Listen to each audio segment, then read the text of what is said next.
Un bebé con problemas de salud fue trasladado en un helicóptero del gobierno del estado de la ciudad de Zamora, la capital michoacana, para que recibiera atención médica.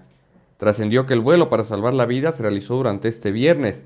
La aeronave llegó a un nosocomio de Zamora, los socorristas subieron al paciente y posteriormente el helicóptero se movilizó hacia la ciudad de Morelia. La aeronave llegó a la explanada que está frente al Auditorio Universitario Samuel Ramos, a un costado de la avenida Tatabasco. En este sitio aterrizó. Ahí una ambulancia con socorristas ya esperaba al pequeñito y se encargaron de llevarlo al hospital infantil. Contactos oficiales mencionaron que el bebé padece una enfermedad del corazón. Del pequeñito no fueron revelados sus generales.